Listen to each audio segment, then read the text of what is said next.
Baie welkom by Versteekte Juwele. Op u woord sal ek.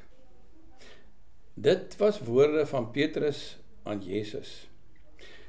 Gewoonlik in die kerklike spreektaal klink hierdie woorde vir ons as woorde van toewyding en vroomheid, maar tog was die bedoeling daarvan baie anders.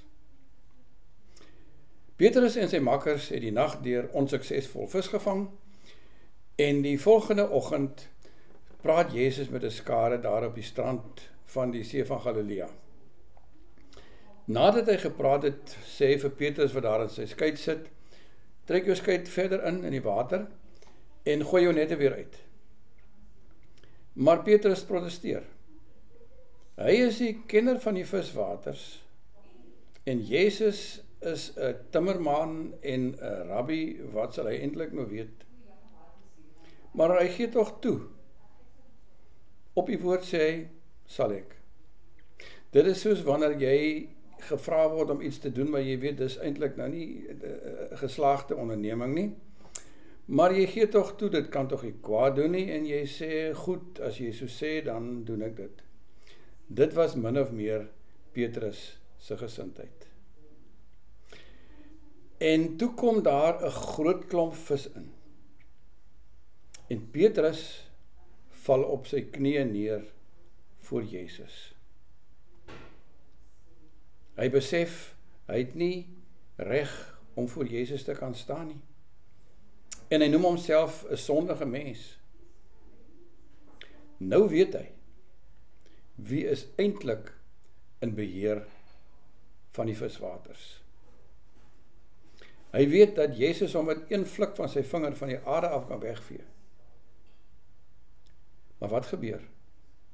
Jesus berisp nie vir Petrus nie. Hy sê vir hom doodeenvoudig, moenie bang wees nie. Die oordeel van God is afgewend. En dit is wat eintlik gebeur het met Jesus se kruisiging. Daarin sien ons dat God met deernis en liefde neerkyk op verlore mense. As Petrus hoor, moenie bang wees nie, dan kan ek eintlik al vir my voorstel dat Jesus effens vorentoe buig, sy hand op sy skouers sit en vir hom sê, moenie bang wees nie. En dit is eintlik die evangelie. En hy gaan nog verder en hy sê vir Petrus, van nou af gaan jy nie maar net visse vang hier in die water nie, jy gaan mense vang. Hy rig Petrus op en stel hom in diens.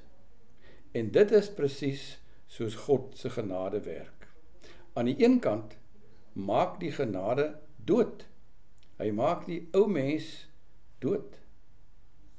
En terselfdertyd rig hy die nuwe mens op wat ons nou in Christus is.